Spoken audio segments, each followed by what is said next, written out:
Hi, everyone. It is 1 o'clock, so I think we'll get started.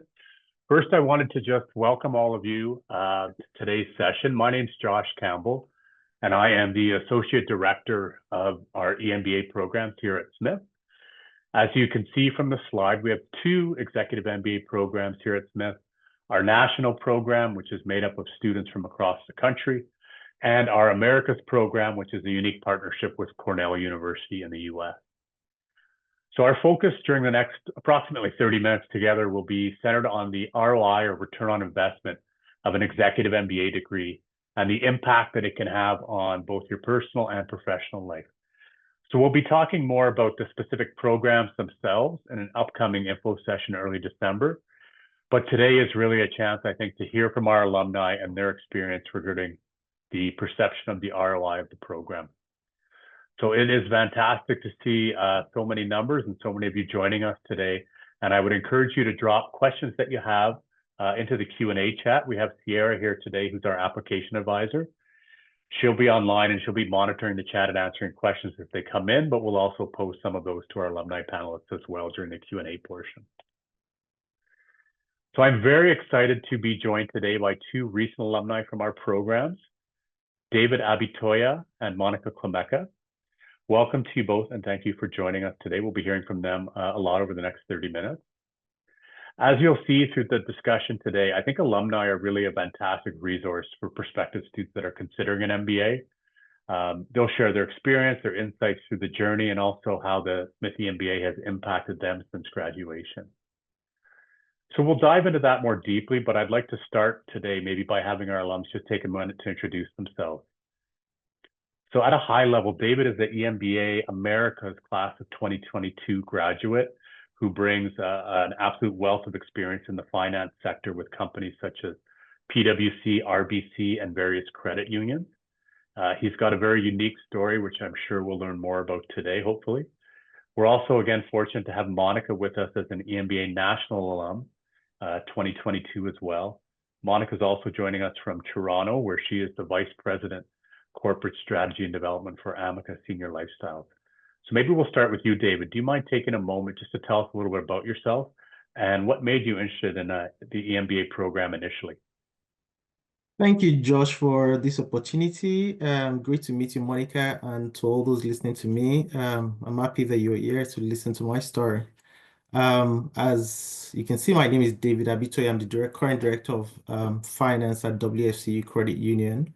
I'll just share a little bit about my career journey. I started my career with PwC. I'd worked about 12 and a half years. Then I went into the industry, worked as a CFO with an insurance company for 2 years. At the time, this was late 2019. My family had moved to Canada. I was working then in Nigeria. My experience had spanned across Africa and in the United Kingdom, and also a bit in the Middle East. So in my transition journey, moving from Nigeria at the time to Canada to join my family, I thought about a couple of things. So one was, okay, well, I think it's a good time for me to pivot a bit and get a little more education as I'd always wanted to. But I understood that my experience and my career had been so good that I'd operated in very senior positions and I just wanted the right MBA for me. I wanted a program that would give me a very, very good global perspective. I wanted a class that I would meet people that had very deep experience. I also wanted a program that I could leverage, that I could have the right level of return after on the investment. So I came into Canada before my final movement, looked around the programs that they had. I met with Charles Moore, fantastic. He's the director of the MBA programs, and we had a chat about the Smith program.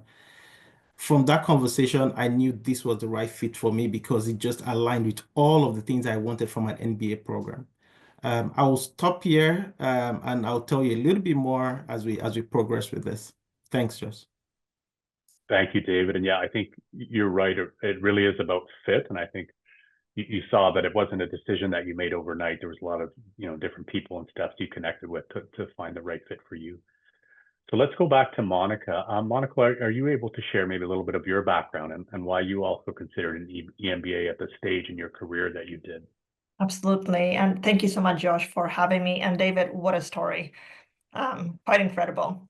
So currently I'm a VP of Corporate Strategy and Development at Amica Senior Lifestyle.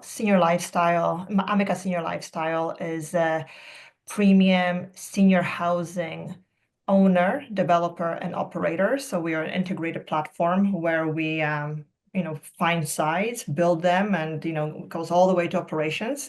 We are a subsidiary of the Ontario Teachers Pension Plan. So having OTPP as our backers is absolutely incredible. I've started at Amica over 12 years ago as an accountant, just actually a property accountant. And through a series of dispositions and acquisitions, I moved into a strategy role. My background is actually science, a Bachelor of Science, major in statistics. So I never had a broader business education. So one of the motivations why I was even considering doing an MBA is to actually have that formal and broad business education that would allow me to actually understand how all of the different factors and areas of a business fit together to drive that strategy. The other part was really just career opportunities, whether it was going to be an internal promotion or an external opportunity. I wanted to prepare myself for it and also bring value to that future opportunity. And lastly, it was building a strong and diverse network. Being in an industry for so many years, it's really easy to become myopic to, the challenges and insights, from a business perspective. So being able to be surrounded by a cohort of diverse skill set, industries, roles, I knew I could just learn so much from my peers. So that's a little bit about me. Thank you, Monica. And again, I think excited to hear both of your stories over the next half hour. So we have a brief agenda. Again, most of the conversation today is going to be talking with David and Monica. I know that ROI is certainly a big topic when considering whether to go back to school and complete an EMBA, as it's always one of the first talking points that prospective students thinking about joining the program are most interested in. And I think the best way to get your questions answered about ROI is really to ask program alumni. So again, please feel free to drop questions in the chat feature as we go along. So we'll start today with the motivation question, and I'd really encourage everyone on the call to think about what your motivation is for pursuing an executive MBA. We'll then take a look at what some of the research shows, and I'll give a quick description of what ROI is in the strictest sense before we open things up to a broader Q&A discussion. So if we look at motivation, we know that everyone on the call today, and even those that step into an executive MBA program, they have a specific motivation, whether that's, as you can see, to start a business or to tease out a new venture idea that they've been thinking about, whether it's to advance their career with their current organization or perhaps outside into a different sector or industry, or to make a career change or pivot and look at something entirely new. So in speaking with alumni and current and prospective students, they also often highlight the personal development or growth beyond career that they're seeking at this stage in their life and career through an EMBA. I think no matter the motivation, an executive MBA will certainly support you through that important decision. And I'm sure there's folks on the call today that fit into one of these buckets and have these primary motivations driving their decision-making at this stage. So let's stay on motivation, and maybe we'll start with you, Monica, this time. Can you talk a little more in depth about your motivation back in 2020 when you would have began kind of the application process and thinking about an EMBA? So going a little deeper on your motivation specifically for taking an EMBA at that stage in your career.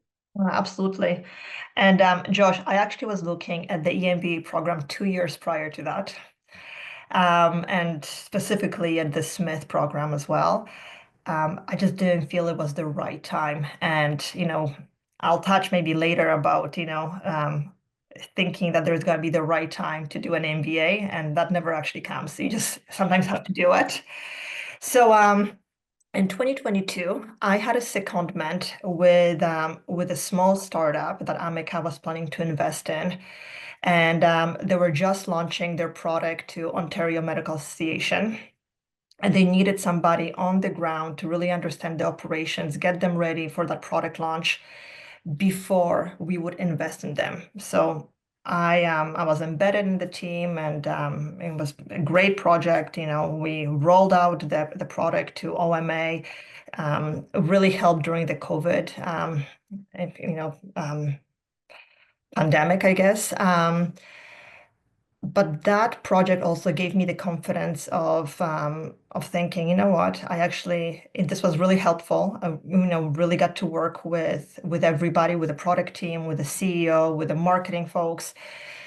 But I felt there was something missing, and I needed to actually round out my skill set.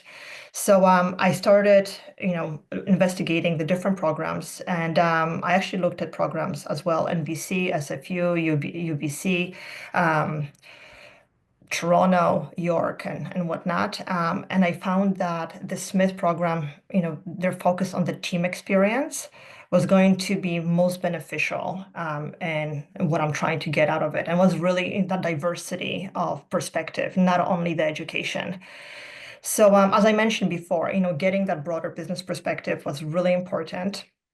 Um, I also want to build a strong network, and Smith has this incredible reputation of a very engaged alumni network. And I've been seeing it already during the program, but after the program.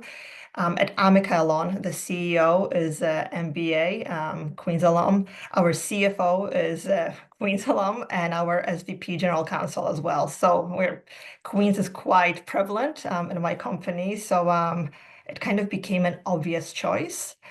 Um, and really, the other part was the projects, both the individual and the global project. So for the individual project, for a long time, I had a business idea and I wanted to investigate it further.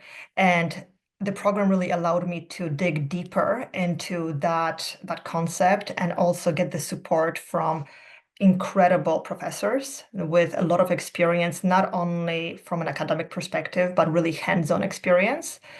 And then the advisor.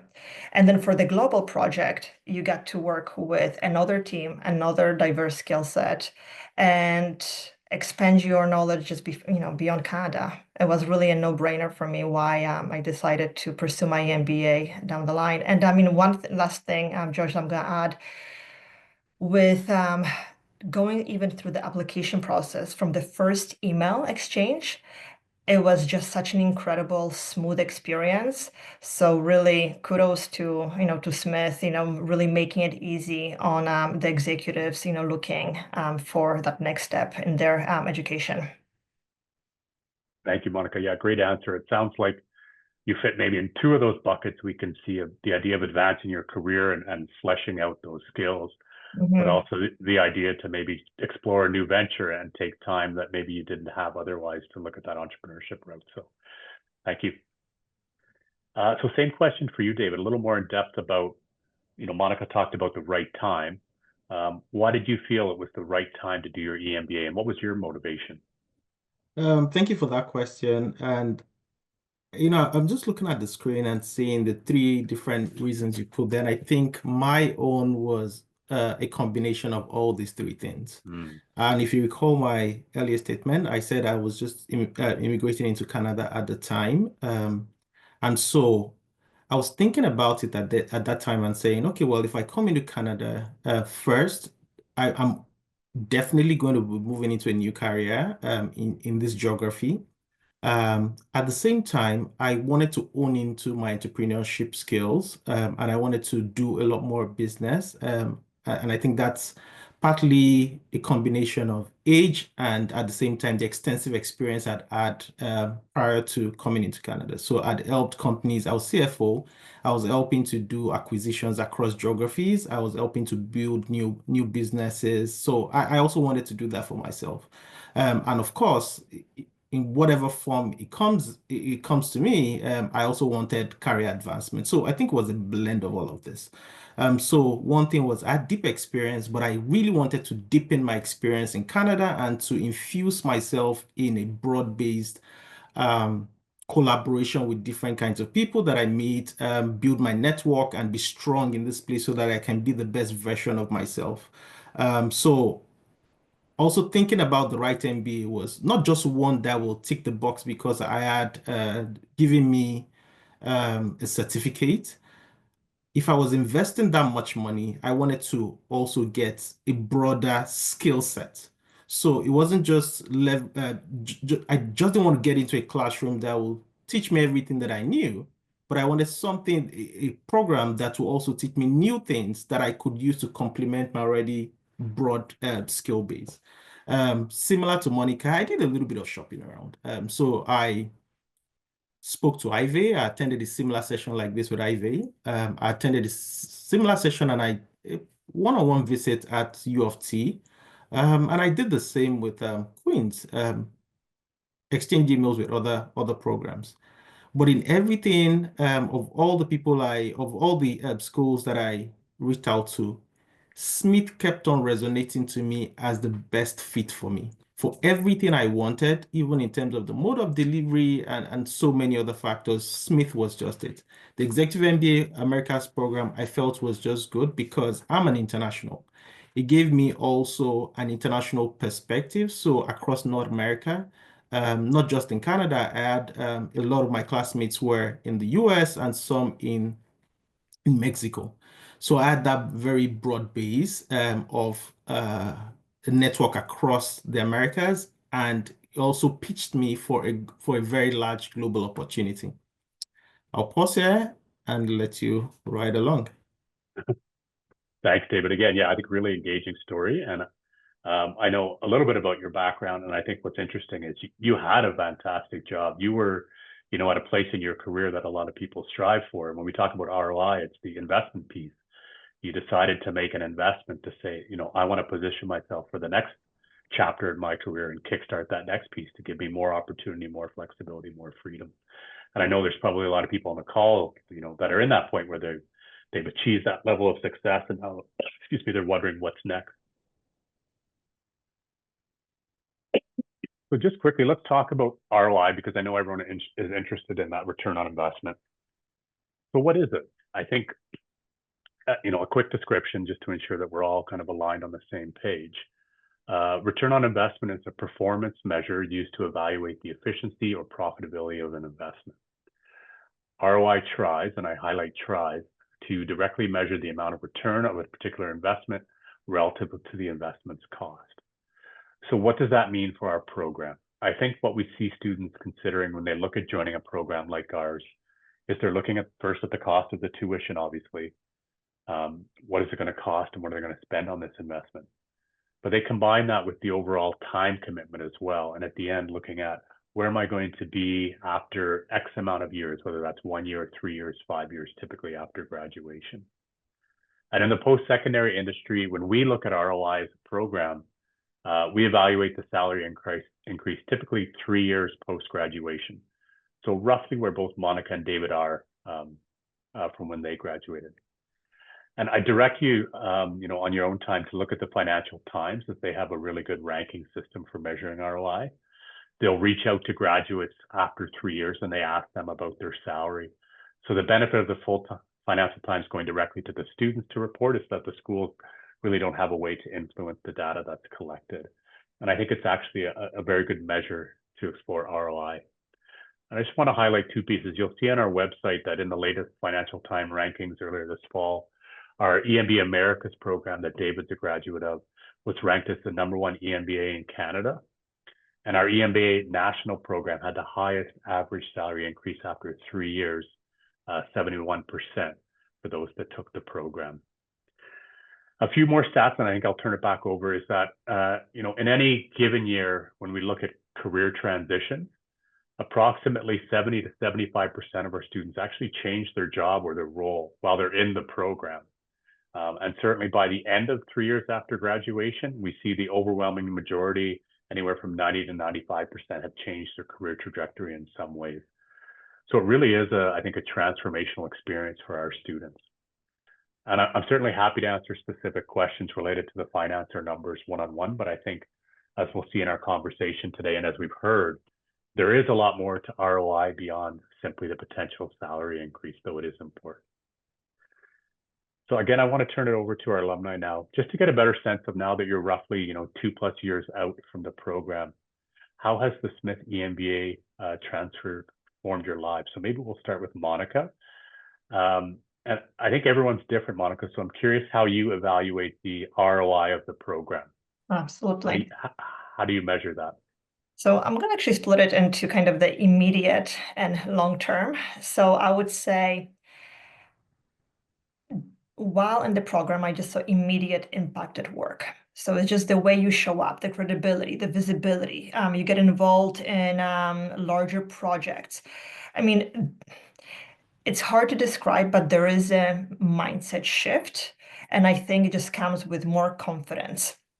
So, I mean, that was really quite quick. And I just felt more equipped, in terms of how I can contribute and bring value to the business and my role. And at that point, I was a director of strategy planning. So it was, I was reporting to the CEO, but it was more of a supporting role versus a leading role. A year and a half into the program, I was promoted to a senior director of organizational strategy, leading a much broader function. At the same time, the company was going through a restructure where we restructured out actually our CMO. And as a stretch assignment, I was asked to act as an interim head of marketing for, that entire role. So 14 additional people reporting to me, a huge budget, a lot of visibility, a lot of impact, and not only at the company level, but the board level and OTPP level.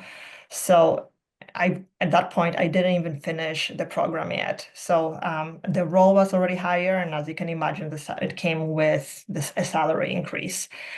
A year after that, so at that point, I already finished the program, but it wasn't, I think it was a year and a half later, I was promoted to a VP of corporate strategy and development, which, it came with additional opportunities, more visibility.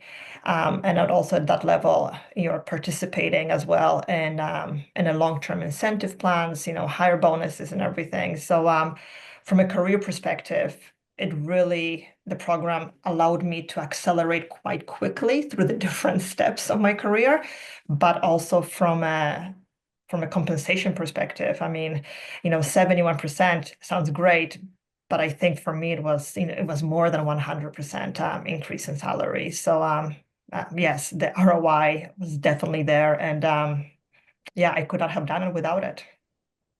Yeah, Monica, you mentioned the confidence and mindset shift that I think we hear that from a lot of alumni. It's really, again, that personal growth, personal development, being exposed to these amazing, peers and diverse group from across the country. The ability to connect, network, lead, and learn from that group, I think, is really a part of the ROI that people don't necessarily consider early on in the process. And you really don't. You think it's, more about the knowledge, a little bit about networking. But it's visible, and it's not only visible at work. I found that my husband even said the same thing. It's just you changed, So it's great, and you realize that some of the roadblocks that you perceived at the beginning of the program are just perception versus reality, and the program just gives you more confidence to go ahead and if you want to pursue something, you can do it. Absolutely. Now, David, maybe for you too, what was the ROI maybe you perceived as you were applying and going into the program, but now looking back, how has that changed, or how do you perceive or view the ROI of the program from your perspective? Good question. And I'm looking at my perspective from new to Canada. It was okay to make sure I'm well positioned for a long-term strategic development and growth, and also to be able to be a very relevant stakeholder in the Canadian economy. So of course, all of this makes no sense if there is no pay attributes to ROI measurement. And Monica is totally correct. I see the average of 71% on the screen. I I think my ROI post MBA exceeds 71%, obviously. And a lot of these I attribute to the my experience coming out of that MBA and having that MBA badge on me. And one of the things I also see is when you talk to people and they know that you have a Smith degree, there is just a different expectation of you, and there's a different level of respect. People, oh, wow, this is a premium. People just want to have a taste of you. And so for me, I owe it to Smith, I owe it to Cornell because I did the Executive MBA Americas program, to these two schools to always give the best version of myself. So as much as we think of the ROI, it's also an additional sense of responsibility because everybody knows that these are two great institutions. So you have those tangible benefits of salary growth, promotions, leadership opportunities, and those will happen. As long as you infuse yourself in the program, those will happen. And I'm saying it from a cohort of about 170 classmates at the time.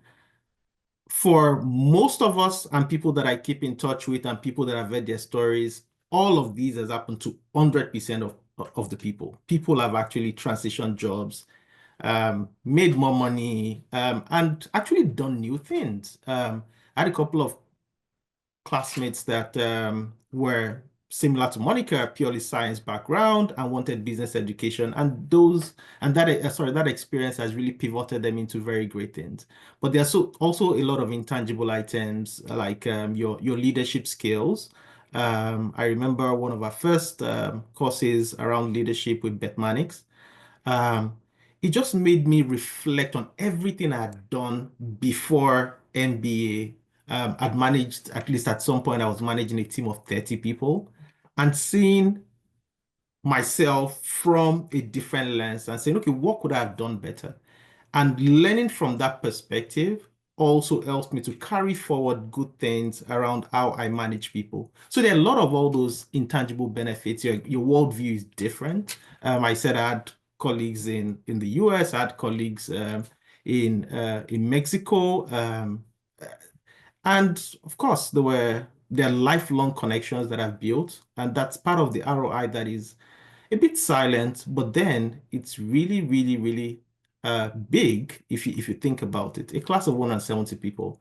Well, you're not going to know 170 people at the end of the program, but the real truth is you know quite a number of them that have either heard you speak in class, you have heard them speak in class. When you're thinking of something, when you have an immediate problem, you're thinking, okay, well, I remember this is the person that can help. And you then connect with people. There is that immediate level of respect. And don't forget, these are business leaders. These are people that already have deep experiences. Some of them are entrepreneurs. Some of them are from, very affluent backgrounds. So you just have these people and you can easily walk to them as well as they walk into you to ask you for areas where you think you're rich. Yeah, a great point, David. I think the network that you build is something that maybe people don't appreciate initially. They certainly do by the end, especially as you move into more senior roles, more complex challenges, and you can lean on that group as well. I heard a common theme there again of your perception of the world changes, but also the world's perception of you changes, and that added responsibility that comes with it. So I think we'll jump over and take any questions the audience has, and I have a few more questions as well for David and Monica before we let them go. I think the one that I see in the chat there and that has come up is specific to career progression. So we'll jump back to you, Monica. Can you talk about the job that you had or the role that you had coming into the program, and then really get into, I think, the specifics of how did the EMBA help you land that next role? You talked about a few different promotions in there, but help people see that jump from this is how I came into the program and here's how it helped me take on my next role. Sure. So when I was applying to the program, I was a director of strategic planning. So my role was really facilitating the strategic planning program with our C-suite. And supporting some of the kind of enterprise-wide initiatives that really don't fall under purview of one specific department. So even though it was a visible role, it was more of a supporting role versus a decision-making role. So that's how when I started. And very similar to actually what David was saying is that the moment you start doing the EMBA from Smith, the way you show up changes, but the expectations that people have of you also change. You are seen differently. You are actually starting to be seen like a more of an expert. So I would have just team members at different levels, from the C-suite to directors, just assume I would know things just based on the courses I would take at Smith. So and I guess because of some of the kind of the changes in my confidence that the executive team was seeing as I was going through the program, it was just a very easy transition to the next role. They just see that my current role just was not enough, to keep me. I mean, part of it was as well a retention strategy for the company. They knew that as a graduate, you'll be poached by different companies. So I mean, if a company wants to retain you, they will do certain things for you as well. You do have some negotiating power if if they want to keep you. So the role was not existing in the past. They created a new role for me. So all of a sudden, I was going to more board meetings. I was more involved in that aspect of it. Um, and then really assuming that interim role of head of strategy, that was out of necessity because we restructured the company, but there was no one else in the company that could assume that role without leaving their day job as well. So that was a very kind of a natural, organic progression just because, the way I was showing up. And then the VP of corporate strategy, Amika, has been growing quite quickly over the past 10, 12 years. And having a role like that in the company was just becoming more and more and more pressing. It was just something that you just had to have. And at that point, I also just negotiated my next promotion. Again, going back to that confidence. I did the head of marketing role. I did the organizational strategy. I wanted more, so I spoke to the CEO, and I report to him, and I said, even though I'm so grateful for all the opportunities that the company has afforded me, however, I just want more. And yeah, the company just, again, they want to retain you, so they will do Yeah. certain things. Yeah, it sounds like, they saw that you made the investment in yourself, and they invested in you. And one of the benefits of an EMBA is often then you're negotiating from a position of strength, right? You have choice, flexibility, options that Exactly. you may not have had previously. Exactly. And you really do, because all of the sudden is just you see more frequent emails into your LinkedIn from recruiters, from companies directly. So yeah, you are definitely negotiating from a position of power. Perfect. And David, can you again get into nuts and bolts of the job that you came into the program with and how that program helped you take that next step in your career? Okay, another great question. When I joined the program, I was at RBC, and I was a senior manager accounting policy. During the program, and also with extensive exposure to some of my finance and valuation courses, I was able to take on additional responsibilities at RBC in the work that I was doing at the time.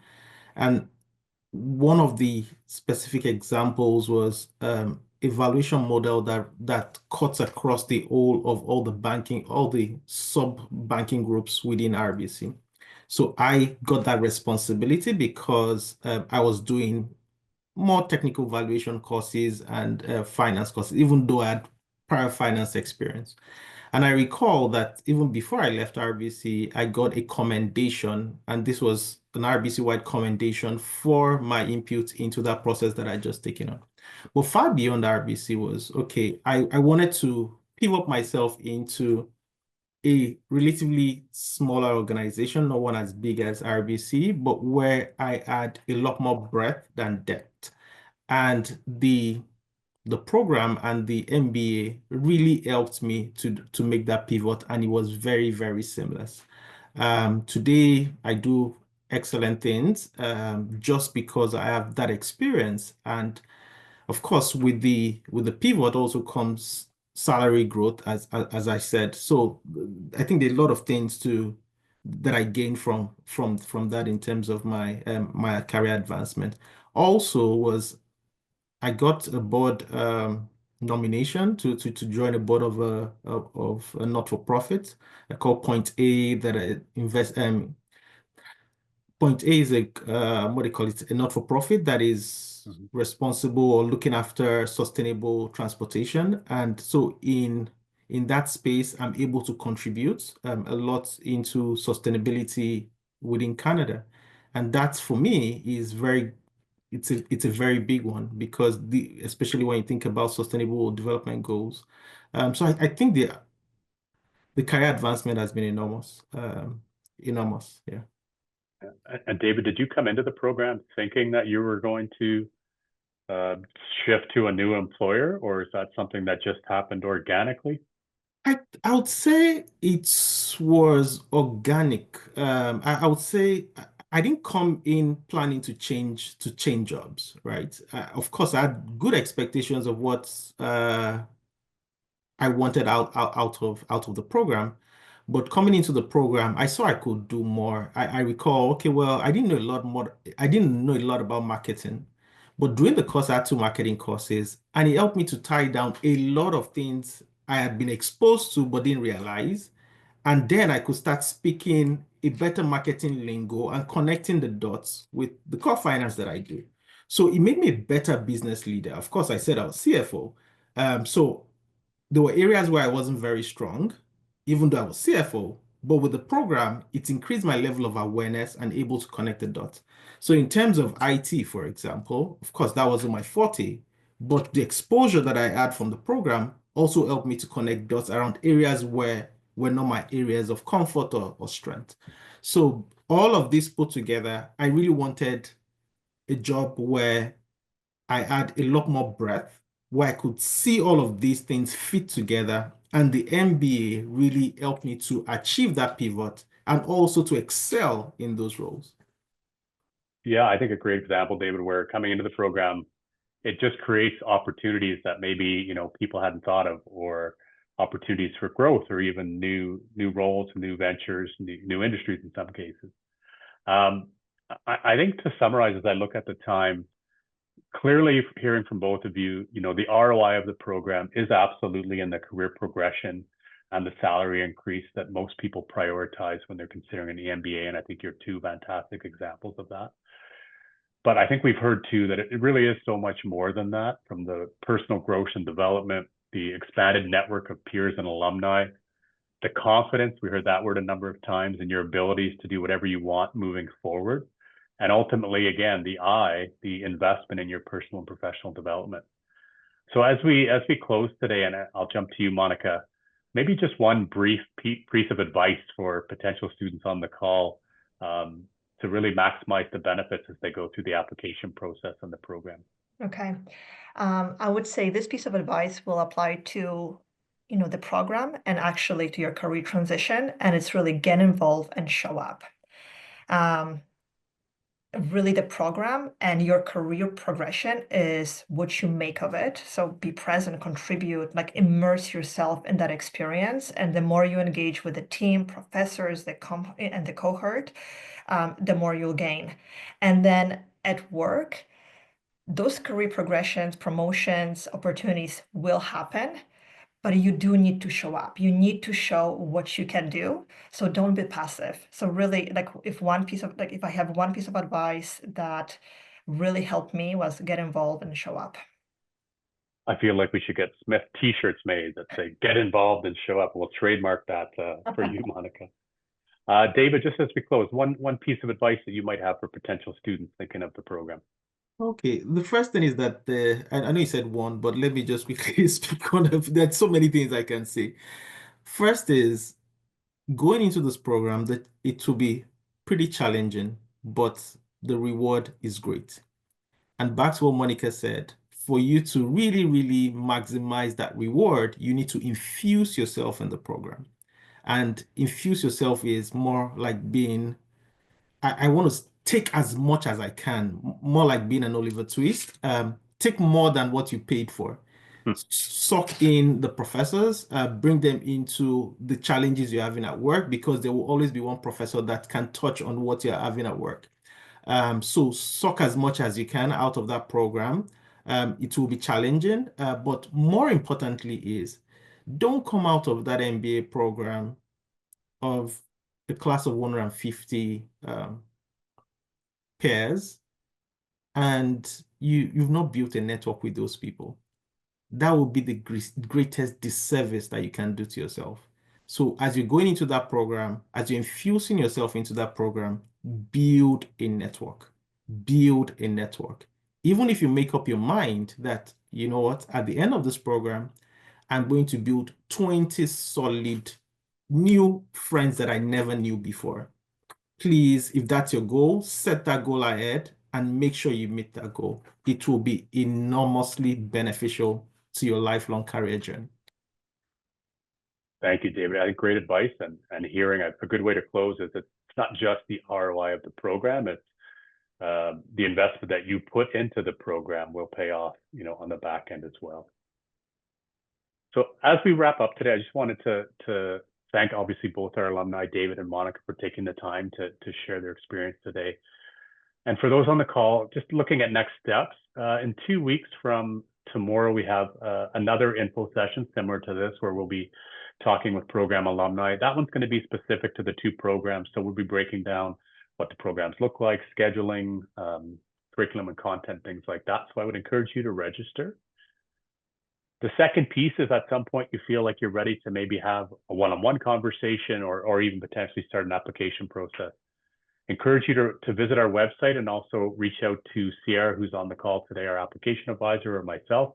And as David said, we'd be happy to chat and walk you through every step of the process. So thank you again, everybody, and have a fantastic day. And thank you for joining us. Take care.